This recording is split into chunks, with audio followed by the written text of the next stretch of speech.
আসসালামু আলাইকুম ওরহমতুল্লাহি ওবরাকাতুহ।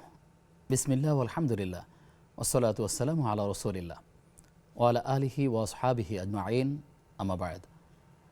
প্রিয় দর্শক শ্রোতা, কাছে কিংবা দূরে এই মুহূর্তে জুমাবারে যে যেখান থেকে বসে আছেন, আপনাদের প্রত্যেককে আন্তরিক প্রীতি এবং শুভেচ্ছা জানাচ্ছি, আমন্ত্রণ জানাচ্ছি নেক্সাস টেলিভিশনের জুমাবারের বিশেষ আয়োজন ইসলামী জীবন বিধানের আজকের পর্বে। আপনাদের সঙ্গে আমি আব্দুল কাহার রয়েছি। আজ আমরা একটি গুরুত্বপূর্ণ বিষয়ে কথা বলতে চাই, আপনাদেরকে কথা শোনাতে চাই, আর সেটি হচ্ছে নেক আমলই প্রকৃত সম্পদ। আমরা অনেক সময় সম্পদ চিনতে ভুল করি। কেউ কেউ এমন আছেন যে দুনিয়ার সম্পদকে তিনি সর্বোচ্চভাবে অগ্রাধিকার দিয়ে থাকেন, কিন্তু এই দুনিয়ার পরেও যে আরেকটা জীবন আছে, সেটি হচ্ছে পরকাল। মৃত্যুর মধ্য দিয়ে যেটি শুরু হবে, কিন্তু সেই পরকালীন সম্পদই আসলে মানুষের কাছে সবচেয়ে মূল সম্পদ। কিন্তু সেই পরকালীন সম্পদের ব্যাপারে আমরা কতটা বেশি সচেতন? আমাদের সম্পদ না থাকলে আমরা কিভাবে ক্ষতিগ্রস্ত হব? দুনিয়াতে সেই পরকালীন সম্পদ অর্জনের উপায়টা কি, কোন কোন মাধ্যমে সেগুলো আমরা অর্জন করার চেষ্টা করব, ইত্যাদি বিষয়গুলো আমরা জানবার চেষ্টা করব আজকের মুহতারামের কাছ থেকে। প্রিয় দর্শক, আজ আমাদের মাঝে উপস্থিত হয়েছেন বাইতুল সালাহ জামি মসজিদের সম্মানিত খতিব মাওলানা মুস্তাফিজুর রহমান। আসসালামু আলাইকুম ওরহমতুল্লাহি ওবরাকাতুহু। ওয়ালাইকুম আসসালাম ওরহমতুল্লাহি ওবরাকাতুহু। মুহতারাম, কেমন আছেন আপনি? জি আলহামদুলিল্লাহ, আল্লাহর রহমতে ভালো আছি। আপনি কেমন আছেন? আলহামদুলিল্লাহ, আল্লাহ রাব্বুল আলামিন ভালো রেখেছেন। দীর্ঘ সময় পরে আপনার সাথে আবার দেখা হলো জুমাবারে। আপনার মাধ্যমে দর্শকদেরকে এই বিষয়ে গুরুত্বপূর্ণ নসিহা আলোচনা শোনাবো ইনশাআল্লাহ তাআলা। ইনশাআল্লাহ, আল্লাহ তাআলা তৌফিক দেন। প্রিয় দর্শক, আপনাদের সঙ্গে আমি আব্দুল কাহার রয়েছি। আপনিও চাইলে আমাদের সাথে আয়োজনে যুক্ত হতে পারবেন। নেক্সাস টেলিভিশন ইসলামিক এই পেজের কমেন্টে যে কোনো প্রশ্ন বাংলায় সংক্ষেপে আমাদেরকে জানালে আমরা সেই সকল প্রশ্নের শারঈ সমাধান জানবার চেষ্টা করব ইনশাআল্লাহ তাআলা। যারা আমাদেরকে প্রশ্ন করবেন, একটি বিষয়ে আমরা অনুরোধ করে রাখছি, যারা প্রশ্ন করবেন টেলিভিশনের ভলিউম কমিয়ে কিংবা টেলিভিশনের সেট থেকে দূরে গিয়ে আমাদেরকে প্রশ্ন করবেন ইনশাআল্লাহ তাআলা। প্রশ্ন করবার ক্ষেত্রে শুধু নামের অর্থ কিংবা তালাক বিষয়ক মাসালা কিংবা জমি বন্টন, এই বিষয়গুলো আসলে বিশদ আলোচনা না শুনে কোনো ফয়সালা দেওয়া কঠিন অত্যন্ত। আমরা এই বিষয়গুলো পরিহার করার চেষ্টা করবো ইনশাআল্লাহ তাআলা। প্রশ্নগুলো হবে এমন যেটি জীবন ঘনিষ্ঠ এবং আপনি আমরা যেন সংশোধন হতে পারি, এবং এই প্রশ্নের মধ্যে উত্তরের মধ্যে দিয়ে অসংখ্য মানুষ যেন উপকৃত হতে পারে, সেই রকম প্রশ্নই আমরা আপনার থেকে প্রত্যাশা করছি ইনশাআল্লাহ তাআলা। মোহতারাম, আমরা বিষয় নির্ধারণ করেছি নেক আমলই প্রকৃত সম্পদ। আপনি আমাদেরকে বলবেন আসলে নেক আমল বলতে আসলে কি বুঝি, আমলে সলেহ আসলে কি জিনিস? আলহামদুলিল্লাহ ওয়াসসালাতু ওয়াসসালামু আলা রাসূলিল্লাহ ওয়া আলা আলিহি ওয়া আসহাবিহি ওয়া মান ওয়ালা, আম্মা বা'দ। আল্লাহ তাআলা শুকরিয়া আদায় করছি যে অনেকদিন পরে আল্লাহ তাআলা এই বিষয়ে কথা বলবার সুযোগ দিয়েছেন। এজন্য একে আল্লাহ তাআলার বড় অনুগ্রহ, আলহামদুলিল্লাহ। আলহামদুলিল্লাহ। একই সাথে আপনাদেরকেও কৃতজ্ঞতা জানাচ্ছি যে আজকে একটি সুযোগ আল্লাহ তাআলা করে দিয়েছেন আপনাদের মাধ্যমে, সেজন্য আপনাদেরকেও কৃতজ্ঞতা প্রকাশ করছি। জাযাকাল্লাহ খাইর। আমলে সালেহ, আমল আসলে এটা একটা চলমান প্রক্রিয়া।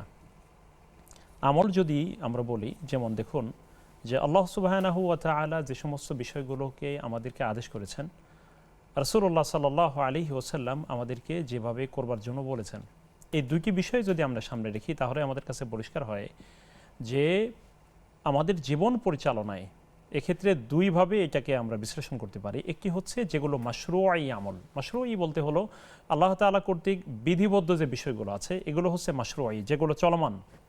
আর কিছু বিষয় আছে যেগুলো মাশরুঈ না, কিন্তু এর মাধ্যমেও আমরা সওয়াব লাভ করতে পারি তথা আল্লাহ তাআলা সন্তুষ্টি অর্জন করতে পারি, এটা গয়রে মাশরুঈ আমরা বলতে পারি। তো এখন ব্যাপকার্থে আমল বলতে আমরা যদি বুঝি, তাহলে হচ্ছে যে সময় ঈমান আনার পরে একজন ব্যক্তি আল্লাহ তাআলা এবং তার রাসূল দেখানো পদ্ধতিতে যত ভালো কাজ করেন, সবগুলোই হচ্ছে আমলে সালেহ। এটি হলো একটি ব্যাপক অর্থে। এক্ষেত্রে আমরা আমাদের সমাজে যে চিন্তাগুলো আছে, সেটা হলো একজন ব্যক্তি নামাজ পড়েন, কিন্তু রাস্তায় হেঁটে যাচ্ছেন, এটাকে উনি ইবাদত হিসেবে নেন না। উনি বাজার করেন, এটাকে উনি ইবাদত হিসেবে নেন না, আমল হিসেবে নেন না, আমলে সালেহ হিসেবে নেন না। বিয়ে শাদীর অনুষ্ঠান বলতেছে এটা হলো একটা সামাজিক অনুষ্ঠান, এটা যে একটা ইবাদতের ব্যাপার, এইদিকে উনি নিচ্ছেন না। তাহলে আমরা এক অর্থে বুঝবো আমাদের জীবন পরিচালনায় যতগুলো ধাপ আমরা অতিক্রম করি, আমাদের চলাফেরা, ব্যবসা বাণিজ্য, বাজারঘাট, সন্তান প্রতিপালন, বিয়ে শাদী, আমাদের ব্যবসা প্রতিষ্ঠান, আমাদের চাকুরি, যতগুলো কাজ করি, সবগুলো যদি আল্লাহ রাসূল সাল্লাল্লাহু আলাইহি ওয়াসাল্লামের দেখানো পদ্ধতিতে হয়, তাহলে সবগুলোই হচ্ছে আমলে সালেহ। মসজিদগুলোর মধ্যে অনেক জায়গায় লেখা থাকে দুনিয়াবি কথাবার্তা, দুনিয়াবি কাজকর্ম এটা নিষেধ। আসলে এই যেই মেসেজটা লেখা থাকে, আসলে প্রকৃত অর্থটা কি বোঝানো হয়ে থাকে আসলে, আর দুনিয়াকে বাদ দিয়ে কিভাবে আখিরাত চিন্তা করতে পারি? এখানে দেখুন, এটি হয়তো তাদের একটু চিন্তার, আমি বলবো, সীমাবদ্ধতা অথবা জানার সীমাবদ্ধতা, ইলমের সীমাবদ্ধতা। বরং কখনো কখনো বলা যায় এটি একটা জাহালাত তথা অজ্ঞতা। রাসূলুল্লাহ সাল্লাল্লাহু আলাইহি ওয়াসাল্লাম এর একটা হাদিস যদি আমরা বলি এটার সাথে, সেটি হচ্ছে আল্লাহ রাসূল সাল্লাল্লাহু আলাইহি ওয়াসাল্লাম বলেছেন আলিনু হাদান নিকাহ, বিবাহের ক্ষেত্রে বললেন যে তোমরা এই বিবাহের বিষয়টি মানুষের কাছে ঘোষণা দাও, মানুষকে জানাও, বিবাহ হবে প্রকাশ্যে। ওয়াজআলুহু ফিল মাসাজিদ, তোমরা বিয়েগুলো মসজিদে করো, বিয়ের অনুষ্ঠানগুলো তোমরা করো মসজিদে। অদ্রিবু আলাইহি বিদ্দুফুফ, এবং মানুষকে দব বাজিয়ে মানুষকে জানিয়ে দাও যে এখানে একটা বিয়ের অনুষ্ঠান হচ্ছে। তা আও কামা ক্বালা আলাইহিস সালাতু ওয়াস সালাম, তা আল্লাহ রাসূলের এই বক্তব্য দ্বারা কি এটি প্রতীয়মান হয় না? উনি নিজে বললেন বিয়েগুলো কি তোমরা মসজিদে করো। এখন কোনো ব্যক্তি যদি মসজিদের দুনিয়াবি কথা, এখানে বিয়ের মধ্যে কি হয়, এখানে স্বাক্ষর ব্যাপার আছে, এখানে লেখালেখির ব্যাপার আছে, ইজাব কবুলের ব্যাপার আছে, প্রস্তাব গ্রহণ করার ব্যাপার আছে, মোহরানা নির্ধারণের ব্যাপার আছে, এখানে তো অনেক কথাই হবে। দুই পক্ষের কথা হবে না, এখানে দুই পক্ষ থেকেই কথা হবে। কোনো পক্ষ বলবে মোহরানা বেশি হয়ে গেছে, আর এক পক্ষ বলবে কম হয়ে গেছে। জি, তো এইগুলো, আমরা এই সমস্ত দর্শক আছেন, বিষয়গুলো তার তো প্রশ্ন নিয়ে এসে বাকি এখানে কথা আলোচনায় হবে। আসবেন ইনশাআল্লাহ। জি, ইনশাআল্লাহ। প্রিয় দর্শক, আমাদের সাথে কে আছেন? হ্যালো, আসসালামু আলাইকুম। ওয়ালাইকুম আসসালাম ওয়া রাহমাতুল্লাহ। হুজুর, আমার একটা প্রশ্ন। জি আমি প্রশ্ন করি বারবার, মানে আরো ভুল করি তাহলে কি জি আমি জানা শোনা একটা যাই না আচ্ছা, তারপরে বারবার এটাকে আল্লাহ মাফ। জি আমরা বুঝতে পেরেছি, আপনি থাকুন আমাদের সাথে, আমরা বিষয়টি জানবার চেষ্টা করছি ইনশাআল্লাহ তাআলা। মাত্র আপনি যে আলোচনা বলছিলেন আর কি, আসলে দুনিয়ার জগতে আমরা অনেক কাজই করে থাকি। তাহলে আমরা এখানে দেখতে পাচ্ছি যে আল্লাহ রাসূল সাল্লাল্লাহু আলাইহি ওয়াসাল্লাম বিয়ের মতন যেখানে ব্যাপক কথাবার্তা হয়, বিয়েতে কিন্তু অনেক কথা হয়, দুই পক্ষের অনেক কথা হয়, এবং বিয়ের অনুষ্ঠানটাই কথাবার্তায় পূর্ণ থাকে। কারণ মানুষ তো এখানে আসে মানে একটু রিল্যাক্সে অনুষ্ঠানটা উপভোগ করবে, সেজন্য বোঝা যাচ্ছে এইরকম একটা অনুষ্ঠানের ব্যাপারে করার জন্য আল্লাহ রাসূল সাল্লাল্লাহু আলাইহি ওয়াসাল্লাম উৎসাহিত করলেন মসজিদে করার জন্য। সুতরাং যদি কোনো ব্যক্তি কথা বলেন যে মসজিদে দুনিয়াবি কথাবার্তা বলা চলবে না, তাহলে এটি নিছক তার অজ্ঞতা। তিনি রাসূলুল্লাহ সাল্লাল্লাহু আলাইহি ওয়াসাল্লামের সুন্নাহ সম্পর্কে তার জানাশোনা একটু কম রয়েছে। এখানে একটা বিষয় আমরা বলতে পারি, সেটা হচ্ছে মসজিদের ভিতরে তাহলে কি যাচ্ছে তাই করতে পারবো না? যাচ্ছে তাই না, মসজিদের ভিতরে যে গীবত করা যাবে না, মানুষের দোষ চর্চা করা যাবে না, এটি বাইরে করা যাবে? যাবে না। মসজিদের ভিতরে ব্যভিচার করা যাবে না, অন্যায় করা যাবে না, মানুষের হক নষ্ট করা যাবে না, বাইরে কি করা যাবে? কখনোই যাবে না। বেহুদা অর্থাৎ কথা, পাপের মূলত কাজ, এমন সব লাগামহীন কথা, একজন মুমিনের জীবন আসলে গোটা জীবনটাই তার নিয়ন্ত্রিত জীবন। তার প্রতিটি কথা, তার সময়গুলো যেহেতু প্রতি মুহূর্তই শেষ হয়ে যাচ্ছে, প্রতিটি মুহূর্তই তার জন্য অত্যন্ত মূল্যবান, সেজন্য মসজিদের ভিতরেও অথবা বাইরে তার উভয় স্থানেই তার জীবন হবে পরিপাটি, গোছালো এবং নিয়ন্ত্রিত। কথাও নিয়ন্ত্রণে থাকবে, কাজও তার নিয়ন্ত্রণে থাকবে। হ্যাঁ, এক্ষেত্রে আমরা আমাদের ঘরে যে সমস্ত কাজ করি সেই কাজগুলো তার মসজিদে করতে পারবো না, কিন্তু মূলত উদ্দেশ্য হচ্ছে মসজিদকে অতি পবিত্র বানিয়ে সেটি আলাদা একটা জগৎ করে গোটা পৃথিবী থেকে মসজিদকে আলাদা করে দেওয়ার যে এটার কোনো সুযোগ নেই। মানুষ আল্লাহ আমাদের বোঝার তৌফিক দান করুন। আমিন। প্রিয় দর্শক, আমাদের সাথে কে আছেন পরিচয় দিয়ে প্রশ্ন করুন। আসসালামু আলাইকুম। ওয়ালাইকুম আসসালাম ওয়া রাহমাতুল্লাহ। আমার নাম মোহাম্মদ জিয়াদ। আমার একটা প্রশ্ন ছিল। জি, আমার প্রশ্নটি হচ্ছে, আমি যদি কারো কোনো জিনিস চুরি করি, তার জিনিসটা আমি ফেরত দিব, কিন্তু তার আমি পাচ্ছি না, আমি কি করব? আচ্ছা ঠিক আছে, আপনি থাকুন আমাদের সাথে, আমরা জানবার চেষ্টা করছি ইনশাআল্লাহ তাআলা। মোহতারামের আগে যে ভাই প্রশ্ন করলেন যে আসলে জেনে শুনে একই ভুল যদি কেউ বারবার করে, আসলে এরকম কাজ অনেকের ক্ষেত্রে হয়ে থাকে, কখনো কখনো তাওবার ক্ষেত্রে কিংবা কোনো ভুলের ক্ষেত্রে, তিনি এরকম হয়ে থাকলে কোনো ব্যক্তির ক্ষেত্রে কি করবেন? প্রথম বিষয় হচ্ছে যে তার আগ্রহ থাকতে হবে আমি ভুলটা দ্বিতীয়বার করব না। ভুল দুই ধরনের, একটি হচ্ছে বড় ধরনের ভুল, বড় ধরনের অন্যায়, আরেকটি হলো ক্ষুদ্র ক্ষুদ্র বিষয়। এখন বড় বিষয়গুলো, এগুলো থেকে বাঁচবার জন্য সিদ্ধান্ত থাকতে হবে যে আমি বড় অন্যায় করব না, যেটি অতীতে করেছি আল্লাহ তাআলা যেন আমাকে ক্ষমা করে দেন, নেক্সটে এগুলো আর করবো না। বিল আজম যদি তার সিদ্ধান্ত থাকে, দৃঢ় সিদ্ধান্ত থাকে, তারপরেও যদি শয়তান এটি তার দিয়ে করায় বা সংগঠিত হয়, নফসের ধোকায় পড়ে, শয়তানের ধোকায় পড়ে, আল্লাহ তাআলা তাকে ক্ষমা করে দিবেন, কিন্তু তার সিদ্ধান্তটা পাকা থাকতে হবে। এটা হলো গুরুত্বপূর্ণ। দ্বিতীয় বিষয় হচ্ছে ছোট যে অন্যায়গুলো আছে, তথা ধরুন ছোট ছোট অন্যায় কাজ, যেটি কথার ছল হয়ে গেছে বা কাজের ছল হয়ে গেছে, এগুলো ওযু করবার মাধ্যমে আল্লাহ তাআলা এগুলো মাফ করে দেন। এটি হাদিসে আছে, কোনো ব্যক্তি যখন জোহরের সালাতে ওযু করে, তাহলে ফজর থেকে জোহরের মাঝে যে অন্যায়গুলো আছে, ছোট ছোট অন্যায়, এগুলো আল্লাহ তাআলা জোহরের ওযুর মাধ্যমে মাফ করে দেন। আসরের সময় ঠিক তেমনি জোহরের আসরের মধ্যে, মাগরিবের সময় মাগরিব আর আসরের মধ্যে, এশার সময় আবার মাগরিব থেকে এশার মধ্যে, পরবর্তী দিনের ফজর, এশা থেকে পরবর্তী দিনের ফজর পর্যন্ত, এক সালাত থেকে আরেক সালাতের মাঝখানে, থেকে আরেক সালাতের মাঝের অন্যায়গুলো এক জুমা থেকে আরেক জুমা, করে দেন। ইং তাজতানিবু কাবাইরা মা তুনহাউনা আনহু নুকাফিরু আনকুম সাইয়্যাতিকুম, যে আসলে বড় বড় কবিরা গুনাহ থেকে তোমরা কবিরা গুনাহ থেকে যদি তোমরা বাঁচতে পারো তাহলে ছোট অন্যায়গুলো আমি আল্লাহ তাআলা ক্ষমা করে দেব। আল্লাহ তাআলা আমাদের উপরে রহম করুন, আমিন। আমিন আল্লাহ। প্রিয় দর্শক, আমাদের সাথে কে আছেন পরিচয় দিয়ে প্রশ্ন করুন। আসসালামু আলাইকুম। ওয়ালাইকুম আসসালাম ওয়া রাহমাতুল্লাহ। হ্যাঁ, আমার প্রশ্ন হচ্ছে দুটি। জি। এক নাম্বার প্রশ্ন হচ্ছে, কেউ যদি 3 লাখ টাকা থাকে তাহলে কি যাকাত দিতে হবে? আর 2 নাম্বার প্রশ্ন হচ্ছে, আমি কত বছর রমজানে যাকাত দিই, এটা কি আমার আদায় হচ্ছে? আচ্ছা, ঠিক আছে বোন, আপনি থাকুন আমাদের সাথে, আমরা জানবার চেষ্টা করছি। ইতিমধ্যে আমাদের সাথে আরও একজন দর্শক যুক্ত হয়েছেন। দর্শক কে আছেন? আসসালামু আলাইকুম। ওয়ালাইকুম আসসালাম ওয়া রাহমাতুল্লাহ। জি, আমি একটু জানতে চাচ্ছিলাম যে আপনার ধরেন হালাল হারাম যদি মিক্স থাকে, যদি কারো রেন্টেকারে ব্যবসা থাকে কিন্তু গাড়ির মেরামতের জন্য এনজিও থেকে লোন নেয়, তাহলে কি কোনো গুনাহ হবে নাকি? আর আরেকটা জিনিস জানতে চাচ্ছিলাম যে ভালো চাকরি পাওয়ার কোনো উপায় আছে নাকি, জাস্ট এটা জানার জন্য। আসসালামু আলাইকুম। ওয়ালাইকুম আসসালাম ওয়া রাহমাতুল্লাহি ওয়া বারাকাতুহু। আপনার গুরুত্বপূর্ণ প্রশ্ন আমাদেরকে পাঠাচ্ছেন, আশা করছি দর্শক উপকৃত হবেন ইনশাআল্লাহ তাআলা। মোহতারাম, একটি প্রশ্ন যদি জানতে চাই যে কেউ যদি কারো টাকা পয়সা মালামাল আত্মসাৎ করেন, সেটা যেভাবেই হোক না কেন, সেটি যদি যখন করেছেন তখন তার উপলব্ধি হয়নি যেটা ফেরত দিতে হবে, একটি পর্যায়ে তাকে মনে হচ্ছে এটি তাকে ফেরত দিবেন, তো এমন পরিস্থিতি হলে কিভাবে, যদি তাকে না পাওয়া যায় অথবা চক্ষু লজ্জার কারণে যদি দেওয়ার সুযোগ না থাকে, কোন কোন মাধ্যমে সেই কাজ উপায়গুলো বের করে আসতে? চমৎকার একটি বিষয় হচ্ছে, প্রথমত এ ভাইয়ের জন্য দোয়া করা দরকার যে তার এই অনুভূতি তৈরি হয়েছে এবং তিনি এই জটিল সময়ে তথা এই পাপ পঙ্কিলতায় পূর্ণ সময়েও এই অনুভূতি যে আল্লাহ তাআলা তাকে দিয়েছেন, সেজন্য আল্লাহ তাআলা তাকে হেদায়েত দান করুন, আল্লাহ তাকে সঠিক পথে অবিচল রাখুন, দোয়া করি ভাইয়ের জন্য।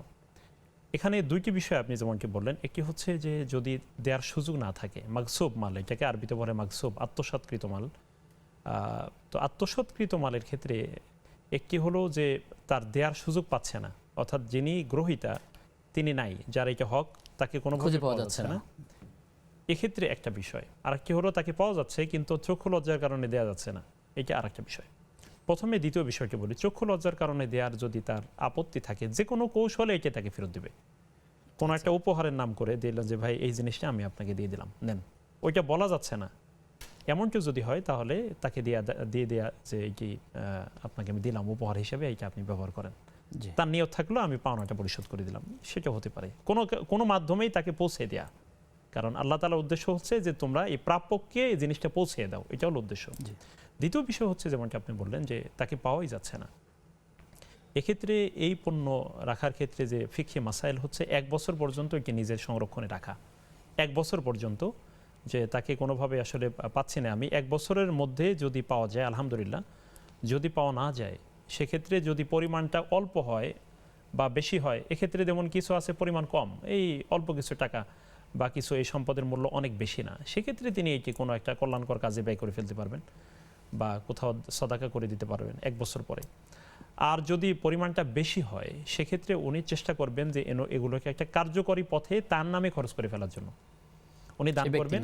হ্যাঁ, ব্যক্তির নামে বলবেন আল্লাহ তার পক্ষ থেকে, হ্যাঁ সেই ব্যক্তির পক্ষ থেকে আল্লাহর নামে আমি দান করে দিলাম, আল্লাহ তুমি এর প্রাপ্য সওয়াব সেই ব্যক্তিকে তুমি দান করো। এটা ওনার কিছু করার নাই, যেহেতু এইটা হলো একটা পথ। ইসলামী রাষ্ট্র কায়েম থাকলে আবার সেক্ষেত্রে ইসলামী রাষ্ট্রের ফান্ডে উনি জমা দিতে পারতেন, কিন্তু সেই সুযোগ তো এখন নেই, সেজন্য 1 বছর পরে এটাকে উনি কল্যাণকর পথে তার নামে। আল্লাহ তাআলা আমাদেরকে আল্লাহ তাআলার হক এবং বান্দার হকের ক্ষেত্রে খুব বেশি গুরুত্ব আরোপ করার তৌফিক দান করুন। আমি আপনার কাছে আবার আসবো বিরতির পর ইনশাআল্লাহ। আমাদের সাথে দর্শক যুক্ত আছেন, আমরা দর্শক আপনি শুনতে পাচ্ছেন? জি, আসসালামু আলাইকুম। ওয়ালাইকুম আসসালাম ওয়া রাহমাতুল্লাহ। ভালো আছেন? জি আলহামদুলিল্লাহ, আল্লাহ রাব্বুল আলামিন ভালো রেখেছেন, আশা করছি। আমার প্রশ্ন ছিল, আমাদের এলাকায় যে নিয়মিত বিয়ে শাদী হয়, বিয়ে শাদীতে গান বাজনা হয়, এই গান বাজনা বন্ধ করার ক্ষমতা আমার নেই, কিন্তু এই পর্যায়ে আমি কি করতে পারি? আচ্ছা, ঠিক আছে, আপনি থাকুন আমাদের সাথে, আমরা চেষ্টা করব আপনাদেরকে এই বিষয়ে মোটামুটি কিছু পরামর্শ দেওয়ার জন্য ইনশাআল্লাহ। প্রিয় দর্শক, আপনারা দেখছেন বেকম্যানস বিস্কিটস নিবেদিত ইসলামী জীবন বিধান। সময় হয়েছে একটা বিরতির, ফিরছি কিছুক্ষণ পর, সাথে থাকুন। বিরতির পরে সবাইকে আবারও আমন্ত্রণ জানাচ্ছি নেক্সাস টেলিভিশনের প্রতিদিনকার আয়োজন বেকম্যানস বিস্কিটস নিবেদিত ইসলামী জীবন বিধানের আজকের পর্বে। আপনাদের সঙ্গে আমি আব্দুল কাহার রয়েছি, আমার সঙ্গে অতিথি রয়েছেন মৌলানা মুস্তাফিজুর রহমান। মোহতরম আমাদেরকে একজন প্রশ্ন করেছেন যে বোন, তিনি জানতে চাইলেন যে কারো কাছে যদি 3 লক্ষ টাকা থাকে তাহলে তার জাকাত দিতে হবে কিনা, হিসাবটা কিভাবে জাকাতের করতে হয়? নগদ টাকার জাকাত যেহেতু এটি ইতিমধ্যেই রৌপ্যের হিসাব যদি ধরা হয়, তার বর্তমান বাজারে আজকের যে জুয়েলারি হিসাব তাতে 1,78,000 টাকা 52.5 ভরি রৌপ্যের দাম আসে। সেই হিসেবে নগদ টাকার তারপরে বন্ড, তারপরে হচ্ছে এই ব্যাংক থেকে যে প্রাইস বন্ড কেনা হয়। আমি একটা বিষয় ক্লিয়ার হতে চাই, সেটি হচ্ছে অনেকেই বলে থাকেন স্বর্ণের নিসাব, কেউ বলছেন রৌপ্যের নিসাব, কেউ বলছেন টাকা। যদি কারো কাছে শুধুই স্বর্ণ থাকে, কারো কাছে স্বর্ণ এবং রৌপ্য কিছু থাকে, কার কাছে স্বর্ণ রৌপ্য আছে কিছু আংশিক টাকা আছে, অথবা স্বর্ণ রৌপ্য নেই শুধু টাকাই আছে, আপনি এবারে উত্তরগুলো দিন। চমৎকার বিষয় হচ্ছে আমরা স্বর্ণ এবং রৌপ্য যে কোনো একটিকে নেশাব ধরে জাকাত দেওয়া বৈধ। জি। নগদ টাকার ক্ষেত্রে কেউ কেউ বলেছেন, মুস্তাহিদদের বা গবেষকদের কেউ কেউ বলেছেন, নগদ টাকা যদি ব্যাংকে থাকে তাহলে নগদ টাকা রৌপ্যের স্বর্ণ নাই, রৌপ্য নাই, শুধু নগদ টাকা আছে, সেই হিসেবে 40 ভাগের 1 ভাগ তথা লাখে 2,500 টাকা। তাহলে তিনি হিসাব কি করবেন, স্বর্ণের নাকি রৌপ্যের? তিনি দুই হিসাবে যে কোনো একটা হিসাবই করতে পারবেন। শরীয়ত দুইটাই তার সুযোগ আছে। হ্যাঁ, শরীয়ত তাকে দুইটির অবকাশ দিয়েছে। তো এক্ষেত্রে নগদ টাকার ক্ষেত্রে রৌপ্য ধরে যদি দেওয়া হয় তাহলে মানুষ উপকৃত বেশি হয়, এবং এদিককে বিবেচনা করে নগদ টাকা হিসেবে 3 লক্ষ টাকা তিনি 2,500 টাকা করে পার লাখে এটা জাকাত দিয়ে দেবেন। এটা তার জন্য যথেষ্ট হবে। দ্বিতীয় হচ্ছে, আপনি যে বললেন যে কারো কাছে যদি স্বর্ণ রৌপ্য উভয়টিই থাকে, তাহলে এই দুইটির মূল্যমান যে কোনো একটির সাথে সম্পৃক্ত করে দেওয়া বৈধ। যেমন রৌপ্যকে স্বর্ণের সাথে সম্পৃক্ত করা অথবা স্বর্ণকে রৌপ্যের সাথে সম্পৃক্ত করা, এই দুইটি যে কোনো একটিকেই তিনি নিসাব গণ্য করে জাকাত আদায় করতে পারবেন। তৃতীয় বিষয় হচ্ছে, কিছু নগদ টাকা আছে আর কিছু স্বর্ণ বা রৌপ্য আছে, সেক্ষেত্রে উভয়টি মিলে তিনি যদি নেশাব পরিমাণ অর্থর পর্যায়ে পড়ে, সেক্ষেত্রে রৌপ্য অথবা স্বর্ণ যে কোনো একটির সাথে সম্পৃক্ত করে তিনি এটাকে জাকাতের আওতায় নিয়ে আসতে পারবেন। জি, শুকরিয়া আপনাকে। আমাদের সাথে দর্শক কে আছেন আমাদের সাথে? জি, আসসালামু আলাইকুম। ওয়ালাইকুম আসসালাম ওয়া রাহমাতুল্লাহ। জি হুজুর, আমি নীলা বলছিলাম পাবনা থেকে। জি বোন। আমি হুজুর একটা প্রশ্নই করতে চাচ্ছিলাম। জি, সেটা হলো যে মানে আমার একটা বোন আছে। বোন মানে ধরেন মানে বলছি আমি, ধরেন বাসার ছোট মেয়ে, মানে পড়াশোনা করতেছি, বিয়ে আসে কিন্তু বিয়েটা দেশে যায়, যে আর কিছু বলে না, বা মানে প্রত্যেকটাই এরকমই হয়ে যাচ্ছে। তো আমাকে পাশের কেউ একজন বলেছে নাকি আমার মানে বিয়েটা নাকি বেঁধে রাখা হয়েছে। তো বেঁধে রাখে এটা তো আমি বিশ্বাস করি না। বিয়ে কি বেঁধে রাখা যায়? বলে কি হ্যাঁ, এটা তো নবীর আমলেও তো এরকম কিছু হয়েছিল, নবীকেও তো নষ্ট করেছিল। যাই হোক, যদি এটা সত্য হয়ে থাকে হুজুর, তাহলে এটা থেকে বের হয়ে যাওয়ার কোনো আমল আছে কিনা, যেটা করলে আমি উপকৃত হব, এই বিষয়ে একটু বলবেন। আচ্ছা প্রিয় বোন, আপনি থাকুন আমাদের সাথে, আমরা জানবার চেষ্টা করবো ইনশাআল্লাহ তাআলা। মোহতরম আমাদেরকে বোন ঠিক জাকাতের আরেকটা প্রশ্ন করলেন যে তিনি রমাদানে জাকাত দিয়ে থাকেন সাধারণত, সেই হিসাবে তিনি আরেকটু জানতে চাইছেন যে আসলে মূলত জাকাতের হিসাবটা কখন করবেন, রমজান টু রমজান নাকি যখন নিসাবের মালিক হবেন তখন? এখন কোনো ব্যক্তি নিসাবের মালিক যখন হন, অর্থাৎ সম্পদের জাকাত দেওয়ার মতন সম্পদের মালিক যখন হলেন, তখন থেকেই কিন্তু তার জাকাত কাউন্ট হলো। যেমন ধরুন কোনো একজন ব্যক্তি রমজানে না, ডিসেম্বরে সে জাকাতের নিসাবের 1 বছরের সে মালিকানায় 1 বছর হয়ে গেল, এবং তখন দেখলো যে তখন ডিসেম্বর মাস। হ্যাঁ, তো এখন ডিসেম্বরে কি সে জাকাত দিবে না? তখন তো রমজান মাস না। তিনি নিসাবের মালিক হলে এবং 1 বছর যখন পূর্ণ হবে তখন হিসাব করেই তিনি জাকাত দিবেন। এটা হলো প্রথমবারের ক্ষেত্রে। কিন্তু যদি প্রথমবার না হয়, জাকাত একবার দিয়ে ফেলেছেন, তখন প্রতি বছর যে সময় জাকাত দিতেন ওই সময় এসে ওনার বর্তমান সম্পদের আলোকে উনি জাকাত দিয়ে দিবেন। সেক্ষেত্রে 1 বছর পূর্ণ হওয়া মোটেই শর্ত না। জি, তিনি আপনি বলেছেন যে ডিসেম্বরের কথা, তিনি কি আসলে ডিসেম্বর টু ডিসেম্বর হিসাব করবেন নাকি চন্দ্র বছর অনুযায়ী হিজরি সনের মাস হিসেবে গণনা করবেন? আমি মূলত ওই কথাটা এজন্য বলেছি যে ওনার জাকাতের নেসাবের মালিক উনি যখন হয়েছেন, জাকাত দেওয়ার মতো সম্পদের মালিক 1 বছর পূর্ণ হয় তখন সেটা তো অবশ্যই চান্দ্র বছর, যেটা 354 দিনে হয়ে থাকে। হ্যাঁ হ্যাঁ, আমি বলছি মূলত একটু উদাহরণ হিসেবে বলছি, কিন্তু জাকাত আদায়ের ক্ষেত্রে চন্দ্র বছরকেই বেস করতে হবে, চন্দ্র বছর ধরে। তো উনি বলেছেন রমাদানে আদায় করেন, কোনো সমস্যা নেই, রমজানে দিতে পারেন। এক্ষেত্রে রমাদানের তিনি, কিন্তু আমাদের দেশে এটি কিন্তু অনেকেই কী করেন, রমজানে জাকাত দেন না, বরং রমজানে না ওর উদ্দেশ্য হলো জাকাতটা যেহেতু আদায় করতে হবে, রোজার আগেই জাকাতটা দিয়ে ফ্রি হয়ে রমজানটাকে ইবাদতের জন্য নির্দিষ্ট করে রাখা, এটা উত্তম। আচ্ছা, শুকরিয়া আপনাকে। আরেকটি প্রশ্ন আমাদেরকে একজন করেছেন যে তার সম্পদের ক্ষেত্রে হালাল এবং হারাম সম্পদ মিক্সড আছে, অপরদিকে গাড়ির ব্যবসা আছে, যে গাড়িগুলোর লোন নেওয়া আছে বিভিন্ন এনজিও থেকে, আসলে এই সকল ক্ষেত্রে শরীর হুকুম কি? বিষয় হচ্ছে যে এখানে দেখুন যে হালাল এবং হারামের সংমিশ্রণ যদি থাকে, ওনার দায়িত্ব হবে যথাসম্ভব হালালের দিকে যাওয়ার চেষ্টা করা। সমাজ ব্যবস্থা যেখানে হারামের উপরে প্রতিষ্ঠিত হয়ে গিয়েছে, ব্যাংক ব্যবস্থাপনাগুলো হারামের উপরেই প্রতিষ্ঠিত, সেক্ষেত্রে উনি মন্দের ভালো হিসেবে ইসলামী ব্যাংকিং ব্যবস্থাপনায় যারা কাজ করেন তাদের সাথে উনি সম্পৃক্ত হয়ে যথাসম্ভব এটাকে হালাল পথে নেয়ার চেষ্টা করবেন। এক্ষেত্রে দেখুন, যখন কোনো একটা সমাজ ব্যবস্থায় হালাল এবং হারামের সংমিশ্রণ থাকে, তখন ব্যক্তিদের দায়িত্ব হয় যথাসম্ভব সতর্কতা অবলম্বন করা। অর্থাৎ এই যথাসম্ভব সতর্কতার ব্যাপারটাই কিন্তু আল্লাহ তাআলা দেখবেন। এই জন্য ওনাকে বলবো যে উনি গাড়ির লোন অথবা যে পদ্ধতিগুলো বিজনেসের যে সেক্টরই উনি আছেন না কেন, এক্ষেত্রে উনি চেষ্টা করবেন যেন ইসলামিক ব্যাংকিং পদ্ধতিতে যারা কাজ করছেন তাদের সাথে যোগাযোগ করে এটাকে কিভাবে ইসলামিক ওয়েতে এটা কাজে লাগানো যায় সে ব্যাপারে উনি চেষ্টা করবেন। আর হালাল হারামের সম্পৃক্ত সম্পদে আসলে এটা আমাকে শরীয়ত কখনোই কাউকে অনুমতি দেয় না এই কথা বলার যে এটা তিনি জায়েজের উপরে আছেন বা হালালের উপরে আছেন, এটা বলার কোনো সুযোগ নেই। হালাল হারামের সংমিশ্রণ হলে সেটাকে হারামকে অগ্রাধিকার দিয়েই সেখানে আগাতে হয়।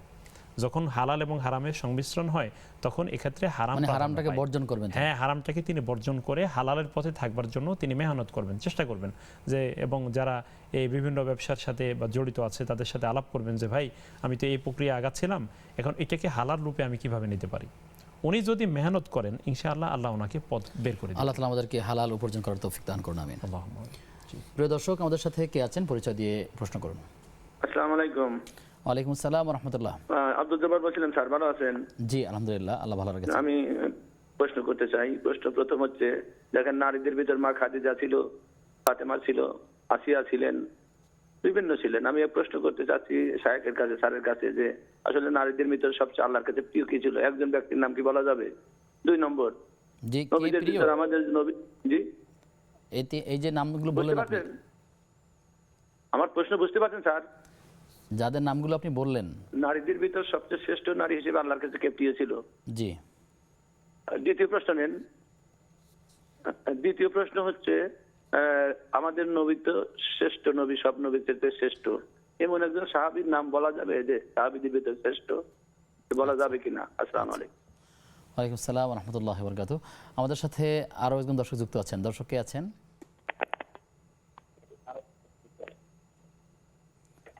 দর্শক শুনতে পাচ্ছেন? জি, ওয়ালাইকুম আসসালাম ওয়া রাহমাতুল্লাহ। দর্শক আপনি শুনতে পাচ্ছেন? জি জি জি জি, আপনার প্রশ্নটা কি? হ্যাঁ শুনতে পাচ্ছি। জি, আপনার জিজ্ঞাসাটা কি যদি আমাদেরকে জানান। আমার আমার প্রশ্নটা যে পুরো মুল্ক তেলাওয়াত করা পুরো মুল্ক রাত্রে ঘুমানোর শুনি,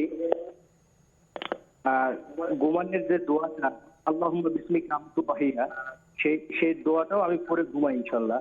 কিন্তু রাত্রে আমি বিভিন্ন ধরনের স্বপ্ন দেখি, হ্যাঁ বিভিন্ন ধরনের স্বপ্ন দেখি, স্বপ্ন দেখছি বা যে কোনো দিন স্বপ্ন দেখছি, কিছু কিছু স্বপ্ন আমার সত্যি হয়, কিছু কিছু স্বপ্ন সত্যি হয় না। আমার খুব ভয় লাগে এই ক্ষেত্রে, ঠিক আছে? হ্যাঁ, আর দ্বিতীয় প্রশ্ন হলো যে আমার প্রশ্নের প্রথম দিকে বলেছিলেন যে আপনি রাতে দোয়া কবুল হয়, দোয়া কবুল হওয়ার কোন কোন একটা সময়, দোয়া কবুল হওয়ার কোন কোন একটা নির্দিষ্ট সময় আছে না, সেই সময়টা একটু জানতে চাচ্ছিলাম। আচ্ছা ঠিক আছে, আপনি প্রশ্নের শুরু দিকে বলেছিলেন সূরা মুল্ক পড়ে আপনি আমল করেন, এই সংক্রান্ত প্রশ্নটা কি আপনার, মানে এটা কি করে যাচ্ছেন বা এরকম কিছু?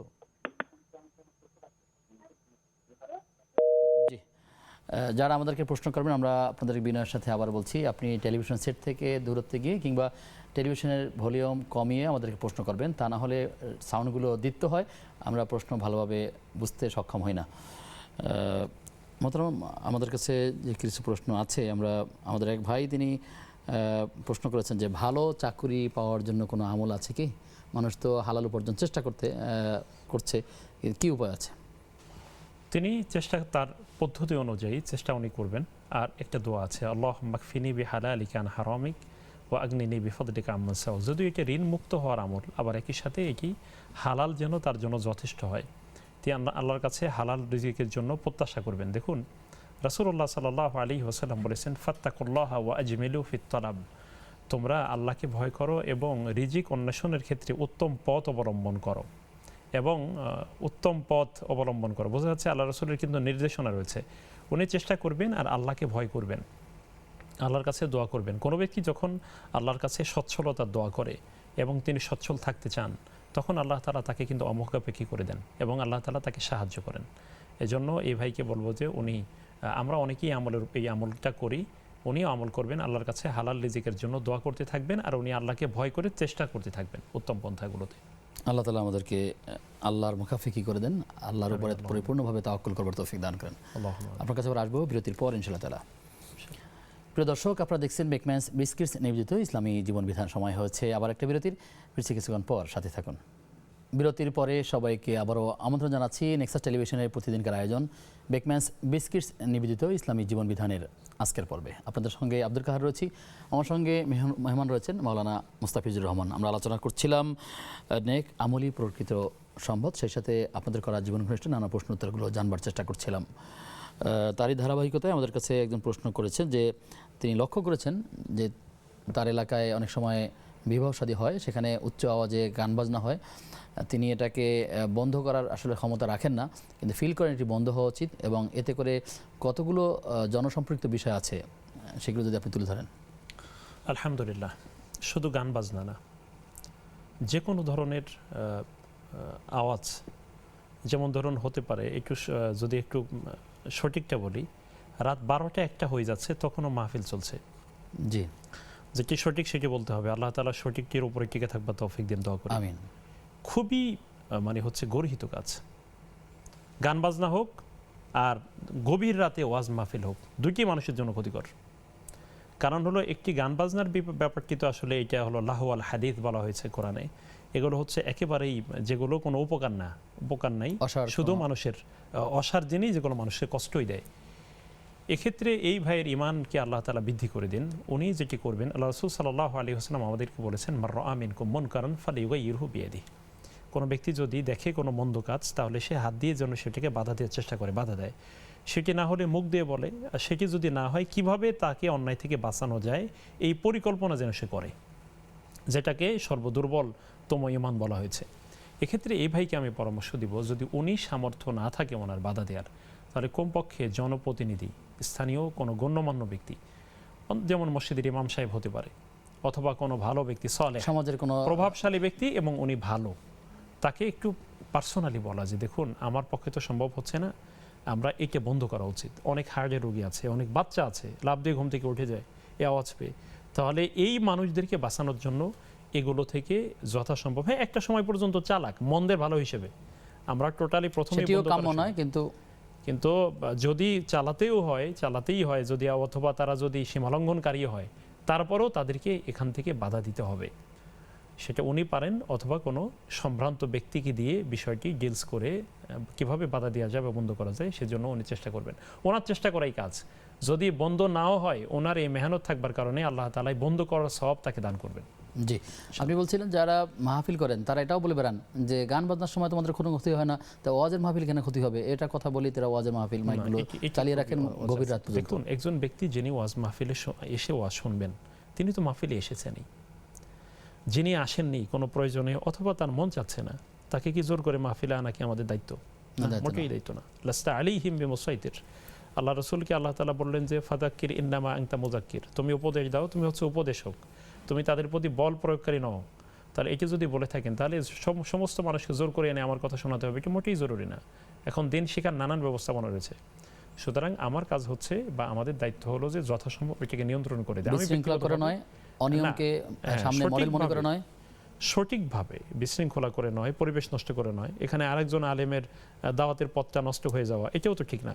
বরং এটাকে কি কৌশলে, আমি নিজে করেছি কয়েকটি স্থানে, আমি নিজে বলেছি 11টা ওভার হয়ে গেছে, বলছি ভাই এটা আমার পক্ষে সম্ভব না, এখন অনেক মানুষ ঘুমাচ্ছে, তাদেরকে বিরক্ত করাচ্ছে, এখন দোয়া করে দিলে আপনাদের সওয়াব বেশি হবে। বাইরের মাইকগুলো বন্ধ করে দিয়ে প্যান্ডেলে যারা থাকেন প্রয়োজনে তাদের জন্য তার ছোট ভিন্ন সাউন্ডে ব্যবস্থাপনা ভিন্ন করে ব্যবস্থাপনা থাকা। ওয়াজের এই সুন্নাহটা আমাদের দেশে চালু হওয়া উচিত। আমরা চাই এটি চালু হোক, আল্লাহ তাআলা তৌফিক দান করুন। আমিন আমিন। প্রিয় দর্শক, আমাদের সাথে কে আছেন? ওয়ালাইকুম। ওয়ালাইকুম আসসালাম ওয়া রাহমাতুল্লাহ। আমার প্রশ্ন হলো যে ওনার কাছে যে আমি যে চার ওয়াক্ত ওই যে জোহরের নামাজটা যে পড়ি, হ্যাঁ, প্রথম মানে সূরা ফিল পড়ি ফাতিহার পরে রাকাতে পড়ি সুন্নতে আর কি সূরা কুরাইশ পড়ি, তারপর পড়ি সূরা লাহাব, সূরা ইখলাস, এটা কি আমার হবে? আর ফরজের সময় আবার সূরা ফিল দিয়ে পড়ি, সূরা কুরাইশ পড়ি, তারপর শেষে যে 2 রাকাত সুন্নাত সূরা ফালাক, সূরা নাস দিয়ে পড়ি। আর আমার আরেকটা প্রশ্ন হলো যে আমার মানে আব্বা মারা গেছে আজকে 1 মাস কয়েকদিন হয়েছে, আর আম্মা আব্বার আর কি ডিফারেন্টটা হয়েছিল 4 মাসে। আমার আম্মা 4 মাস আগে মারা গেছে, আব্বা 4 মাস পর। তো ওই জায়গায় আমার আব্বা আবার মৃত্যুর সময় আল্লাহর রহমতে উনি মানে জিগির করছে, কালিমা পড়ছে, এবং মৃত্যুর পর আমার আব্বার চেহারাটা এত নুরানি হয়েছে, মনে মুচকি হাসতেছে আমার আব্বা, মানে সবাই দেখে অবাক আমার আব্বার মৃত্যুর পরে আর কি উনাকে। তো আমার কাছে মনে হচ্ছে কি বারজাকি জীবনে কি আমার আব্বা আম্মার কি দেখা হবে? সবাই বলতেছে যে তাদের মহব্বত ছিল, তাদের দেখা হবে, এই জন্য সে হাসতেছে। আসলে কি এই ধারণাটা কি সত্য কিনা? আর আমার আব্বাকে আমরা স্বপ্নে দেখি খুব সুন্দর, খুব ভালো আমার আব্বা আম্মা আছে, তার হাসি খুশি, তাদের চেহারায় আর জোয়ানকালের মতো দেখায়। আমার বোন দেখছে কালকে ফজরের আগে, আমার আব্বা খুব হাসি খুশি আসছে। আসলে কি এটা কি আসলে কি আমরা সত্যিকার অর্থে কি আল্লাহ পাক আমাদেরকে দেখাচ্ছে সন্তান হিসেবে, নাকি আমাদের মনের ধারণা? এটা যদি হুজুর একটু বলতো। আর আমার বাবা মার জন্য কি করলে আমি সন্তান হিসেবে আমার বাবা মা সওয়াব পাবে কবরে? আমরা তো এতিম, আমরা 4 ভাই বোন, আমরা একদম এতিম হয়ে গেছি। তো আমি আমার আব্বা আম্মার জন্য রব্বির হামহুমা বলি, আর রব্বি ফিরলি ওয়ালি ওয়ালিদাইয়া ওয়ালিল মুমিনিনা ইয়াউমা ইয়াকুমুল হিসাব, এটা কতবার পড়লে সওয়াব হবে আর কি? জি বোন, আপনি থাকুন আমাদের সাথে, আমরা বিষয়গুলো জানবার চেষ্টা করছি। যারা আমাদেরকে প্রশ্ন করেন, আমরা যারা অ্যাঙ্করিং থাকি, আমরা একই প্রশ্ন আমরা একাধিকবার যখন পাই তখন সেটির প্রতি আমাদের আগ্রহ কম থাকে। আপনি যদি কোনো কারণে প্রশ্ন করার পরে শুনতে না পান, তাহলে অবশ্যই আপনি আমাদের লাইভ থেকে প্রশ্নটি পরবর্তীতে শুনে নেবেন। তা না হলে, এবং এই প্রশ্নটি ধারাবাহিকভাবে ইউটিউবে আছে, সেখান থেকে আপনি দেখে নিতে পারবেন। নেক্সাস টেলিভিশন ইসলামিক এই চ্যানেলের মধ্যে রয়েছে, পেজের মধ্যে রয়েছে, আপনারা মেহরবানি করে সেখান থেকে দেখে নেবেন। কারণ আপনার একটি প্রশ্ন যেমন আমাদের কাছে গুরুত্বপূর্ণ, আবার একই সব প্রশ্ন যেন আমাদের বিরক্তির কারণ না হয় সে বিষয়টি আমরা অবশ্যই বিষয়গুলো প্রশ্ন করবার চেষ্টা করব, এবং নতুন নতুন প্রশ্নগুলো করলে সেটাই সবচেয়ে বেশি সৌন্দর্য বহন করবে। কারণ টেলিভিশনে এক একটি মুহূর্ত, এক একটি মিনিট, সেকেন্ড অনেক ব্যয়বহুল, অনেক গুরুত্বপূর্ণ। সে কারণে আপনি একই প্রশ্ন এক মেহমানের কাছে একবার করলেন, আবার ঠিক এই প্রশ্নটাই আবার অন্য মেহমানের কাছে আরেকবার করলেন, একটু ভিন্ন ভিন্ন আঙ্গিকে, ভিন্ন পরিচয়ে, ভিন্ন নামে, এটি একটা সৌন্দর্য নয়। আমরা মনে করি আপনার যদি খুব বেশি প্রয়োজন হয়, আপনি কাছাকাছি কোনো আলেমদের থেকে বিষয়টি জেনে নেবেন। শুধু জনগুরুত্বপূর্ণ এবং যেটি প্রশ্নটা একান্তই সবার দরকার এমন প্রশ্নটি আপনারা করবেন, আমরা সেই বিনয়ভাবে, মৃদুভাবে আপনাদের কাছে সেই আহ্বানটি করছি। একই সাথে আপনার আব্বা আম্মার জন্য বা মুরব্বী যারা আছেন, বা আমাদের যাদের দর্শকদের যাদেরই বাবা মা আছেন দুনিয়া থেকে চলে গেছেন, সকলের জন্য আল্লাহ তাআলার কাছে দোয়া করি, আল্লাহ তাআলা তাদের ভালো কাজের জন্য তাদেরকে আল্লাহ তাআলা যেন জান্নাতুল ফিরদৌস নসিব করুন, আমিন। মোহতারাম, আমরা আপনার থেকে আলোচনা শুনছিলাম। আমাদেরকে একজন বোন তিনি প্রশ্ন করেছেন যে অনেক সময় বিবাহের প্রস্তাব আসে, দেখা গেল যে বিবাহের প্রস্তাবগুলো আসার পর পরে বিয়ে হচ্ছে না, বিয়েগুলো ভেঙে যাচ্ছে, নানাভাবে পিছিয়ে যাচ্ছে। অনেক ক্ষেত্রে কেউ কেউ বলে থাকেন যে তাকে ক্ষতি করা হয়েছে। এখন আসলে এরকম সন্দেহবশত করা হয়ে থাকে, এরকম যদি কারো হয়ে থাকে দীর্ঘদিন আসলে বিবাহ হচ্ছে না, তো বিবাহ হওয়ার জন্য কি আমল আছে? আলহামদুলিল্লাহ, প্রথম বিষয় হচ্ছে তাকে ধারণা করতে হবে যে আল্লাহ তাআলা ছাড়া আমার কেউ কোনো ক্ষতি করতে পারবে না। জি, এই বিশ্বাসটি কিন্তু একজন মানুষকে অনেক দূর এগিয়ে দেয়, এবং একে দৃঢ়ভাবেই লালন করতে হবে যে আল্লাহ তাআলা যদি চান তাহলে কেউ কোনো রাস্তায় বন্ধ রাখতে পারে না। এটি হচ্ছে তার বিশ্বাস থাকবে। তারপরে যদি শয়তান তার ভিতরে ওয়াসওয়াসা তৈরি করে দেয়, সেক্ষেত্রে তিনি তার সুন্নাহ আমলগুলো তিনি করবেন। যেমন ফজরে এবং মাগরিবে তিনি আয়াতুল কুরসি এর পাশাপাশি কুল হুয়াল্লাহু আহাদ, কুল আউযু বিরাব্বিল ফালাক, কুল আউযু বিরাব্বিন নাস, এই প্রত্যেক সূরা 3 বার করে ইখলাস, ফালাক এবং নাস, হ্যাঁ, ইখলাস, ফালাক এবং নাস 3 বার করে পড়ে তিনি তার শরীর মাসে করে দিবেন, তার শরীর মুছে দিবেন। এতে ইনশাআল্লাহ তাআলা এই ধরনের জটিলতা, মানুষের ক্ষতি থেকে আল্লাহ তাআলা তাকে বাঁচিয়ে দিবেন। তারপরেও যদি উনি সন্দেহই করেন যে না আসলে মনে হয় কিছু একটা হয়েছে, তাহলে তিনি 1 সপ্তাহ 7 দিন বা 14 দিন বা 21 দিন কিছু আমল করতে পারেন। যেমন তার মধ্যে রয়েছে যে তিনি রুকাইয়ার যে আমলগুলো আছে, তথা 1 গ্লাস পানিতে তিনি সূরা ফাতিহা, তারপর আয়াতুল কুরসি, সূরা ইউনূসের 81-82 নম্বর আয়াত, তারপরে ইখলাস, ফালাক, নাস 3 বার করে পড়ে দুরূদ পড়ে পানির ভিতরে ফু দিবেন। সেই পানি তিনি 1 সপ্তাহ ধরে তিনি খাবেন, গোসল করার সময় পানি থেকে পানি ব্যবহার করবেন। এভাবে যদি করেন তাহলে ইনশাআল্লাহ আল্লাহ তাআলা যদি ওরকম কোনো বিষয় হয় বা তার ভিতরে অসুস্থতা তৈরি হয়, সেটাও ইনশাআল্লাহ কেটে যাবে। এটা সুন্নাহসম্মত আমল। আমাদের উপর রহম করুন, আমিন। আমিন। আল্লাহ আসবো, আমাদের সাথে দর্শক আছেন। দর্শক কে আছেন? আসসালামু আলাইকুম। ওয়ালাইকুম আসসালাম।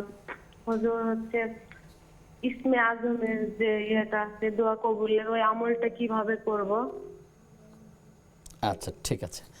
আর হচ্ছে আমাদের রমজান মাসে তো বলা হয়েছে সেই দশকের বিজয় রাতগুলো তালাশ করতে, কিন্তু সৌদি আরবে তো হচ্ছে যেদিন আমাদের 20 রোজা সেদিন ওদের 21টা, তাহলে আমরা কিভাবে বুঝবো কোন দিন কদর হচ্ছে?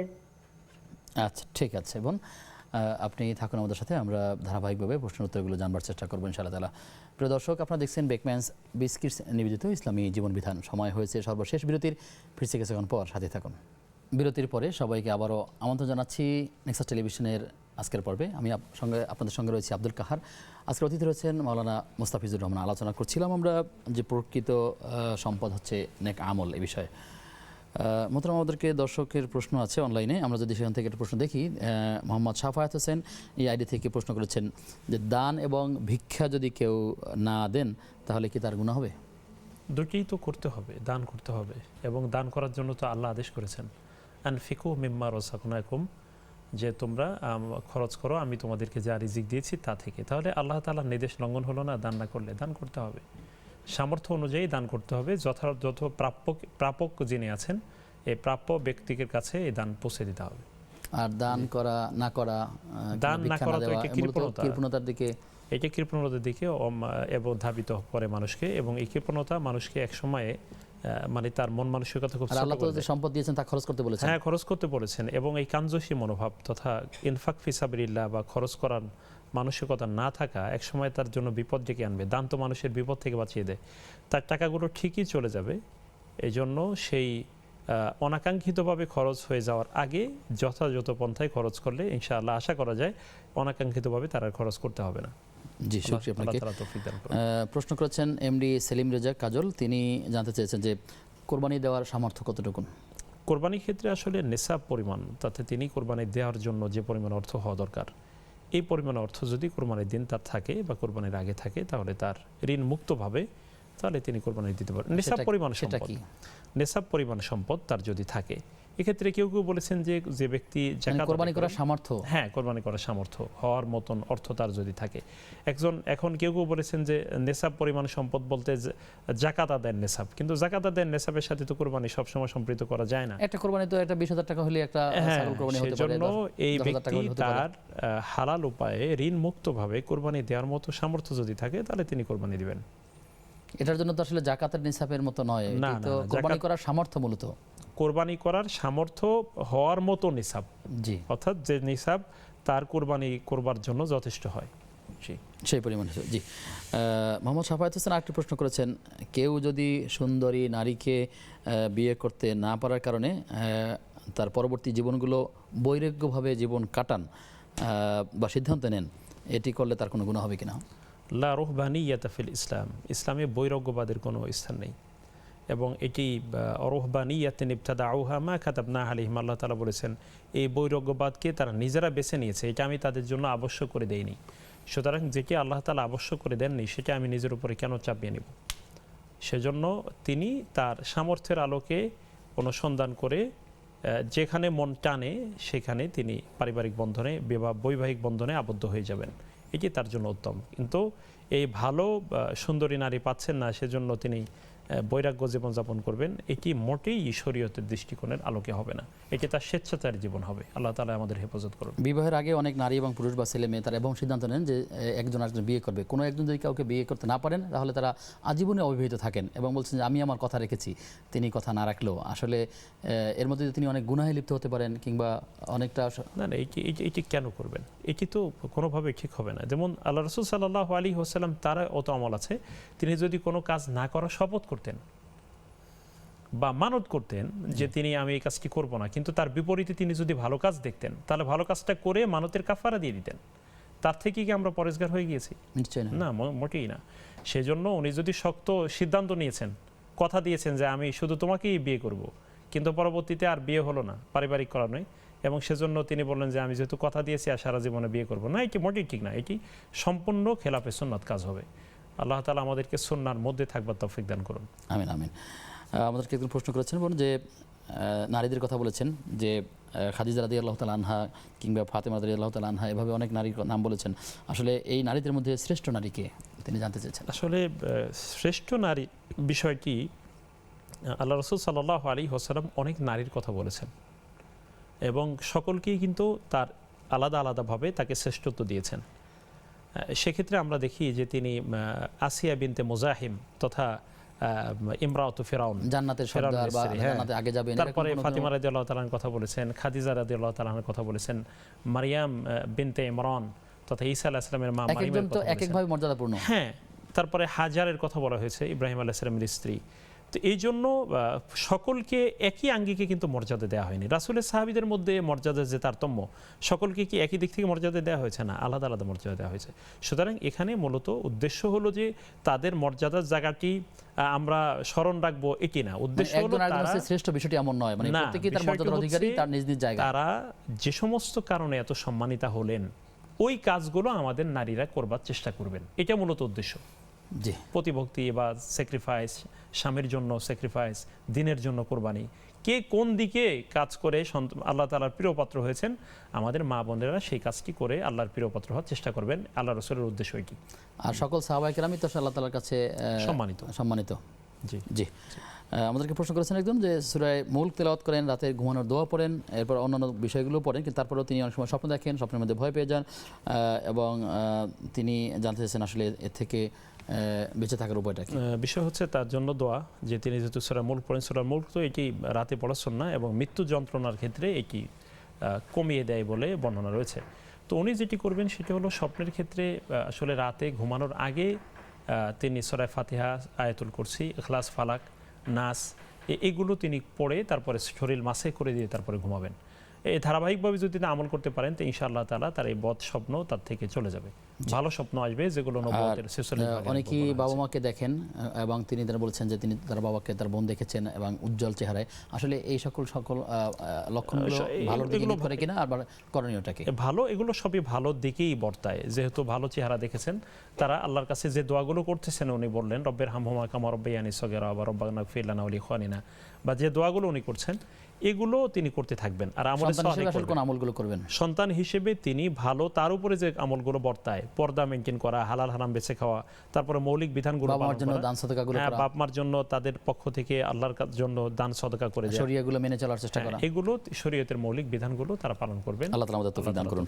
প্রশ্ন করেছেন ইসমে আজম এটি কি এবং এটা কিভাবে আমল করতে হয়? ইসমে আজম বলতে সাধারণত আল্লাহর নামটা বোঝায়। আল্লাহ যে নামটি, আল্লাহ তথা আল্লাহর জাতি নাম, এটি মূলত ইসমে আজম বলা হয় সাধারণত।